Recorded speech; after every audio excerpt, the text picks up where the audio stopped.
আসসালামু আলাইকুম বন্ধুরা, কেমন আছেন সবাই? আশা করি সবাই ভালো আছেন। আমিও ভালো আছি আলহামদুলিল্লাহ। তো আজকের ভিডিওটি কোন বিষয়ে, আশা করি ভিডিওর থাম্বনেল দেখেই বুঝে গেছেন।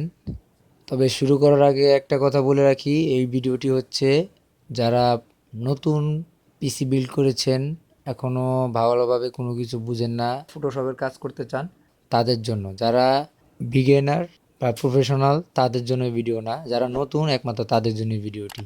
তাহলে চলুন দেরি না করে ভিডিওটি শুরু করা যাক। তো প্রথমে চলে আসলাম আমরা আমাদের কম্পিউটার স্ক্রিনে। এখানে আসার পর আমরা চলে যাব আমাদের ফটোশপে। দেখুন আমি আপনাদের জন্য এখানে একটি পিকচার অলরেডি সেট করে রেখেছি। আপনারা যে পিকচারটির কালার চেঞ্জ করতে চান ওই পিকচারটি আগে সেট করে নেবেন। সেট করে নেওয়ার পর এখান থেকে চলে যাবেন কালার অপশনে। নিচে দেখুন, এখানে একেবারে নিচে ফোল্ডার, ক্যামেরা এবং দুইটার মাঝখানে একটি গোল চিহ্ন দেখা যাচ্ছে, এটাতে ক্লিক করবেন। তো এখানে ক্লিক করার পর দেখুন আমাদের সামনে একটি পেজ ওপেন হয়েছে। তো পেজের এখানে দেখুন একবারে উপর থেকে 9 নাম্বার দেখুন, উপর থেকে 9 নাম্বারে লেখা আছে হু স্টোরেশন। এখানে ক্লিক করবেন কালার ব্যালেন্সের উপরে দেখুন এখানে লেখা আছে হু স্টোরেশন, এখানে ক্লিক করবেন। তো এখানে ক্লিক করার পর দেখুন আমাদের সামনে আরেকটি পেজ ওপেন হয়েছে। তো এখানে দেখুন প্রেজেন্ট, মাস্টার, তারপর যে হু স্টোরেশন, লাইটনেস, এখানে আপনাদের কালার অ্যাডজাস্ট করার পুরো মেনু আছে। তো আমরা এখান থেকে যে হ্যান্ড মাস্টার লেখার পাশে দেখুন একটি হাত দেওয়া আছে, তো আমরা হাতে ক্লিক করব। তো এখানে ক্লিক করার পর আপনারা মাউসটি নিয়ে আসবেন আপনাদের যে পিকচারের যেইখানের কালারটা চেঞ্জ করতে চান।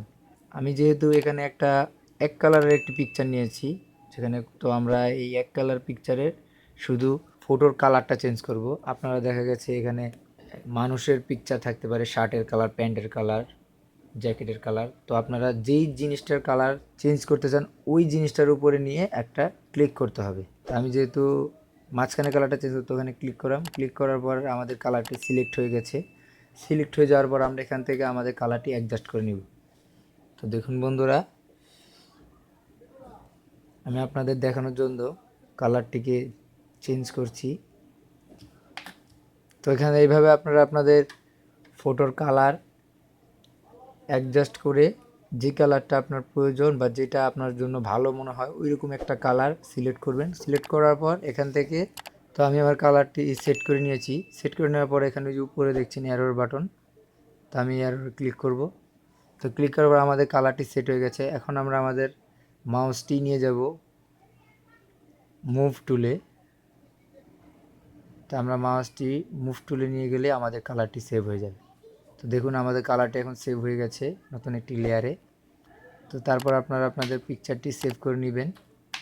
তো সেভ করে নেওয়ার পর আপনারা আপনাদের এই পিকচারটি দিয়ে যা বানাতে চান বা যা কিছু লিখতে চান ওরকম একটু থাম্বনেল বা ওরকম একটা পিকচার তৈরি করে নেবেন। তো আপনাদের দেখানোর জন্য আমি আমার ওই পিকচারটি দিয়ে আমি একটি থাম্বনেল তৈরি করেছি এই ভিডিওর।